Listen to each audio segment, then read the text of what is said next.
সুনামগঞ্জ শহরের traffic point এলাকায় ভয়াবহ অগ্নিকাণ্ড ঘটেছে। সোমবার রাত 11:30টার দিকে হক সুপার মার্কেটে এই অগ্নিকাণ্ড ঘটে।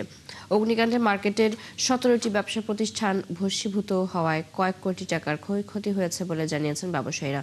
সুনামগঞ্জ সদর থানার ভারপ্রাপ্ত কর্মকর্তা রতন শেখ জানান, রাতে বৈদ্যুতিক শর্ট সার্কিট থেকে মার্কেটের একটি জুতার দোকান থেকে অগ্নিকাণ্ডের সূত্রপাত হয়। মার্কেটের বেশিরভাগ দোকান জুতা, কাপড় সহ দাহ্য পদার্থ হওয়ায় দ্রুত ছড়িয়ে পড়ে। খবর পেয়ে 2 ঘন্টার চেষ্টায় আগুন নিয়ন্ত্রণে আনে সুনামগঞ্জ ফায়ার সার্ভিসের 5টি ইউনিট। শর্ট সার্কিট যে হচ্ছে আগুনটা, যেহেতু ফায়ার ব্রিগেড লোক আসছে, তারাই জানাবে যে আসলে কিভাবে এই আগুনটা ধরছে। তবে আগুনের এত ভয়াবহতা ছিল যে এখানে যদি কোনো মানুষ থাকতো কোনো ঘরে, তাহলে কিন্তু তাকে আর জীবিত আনার সম্ভবত না।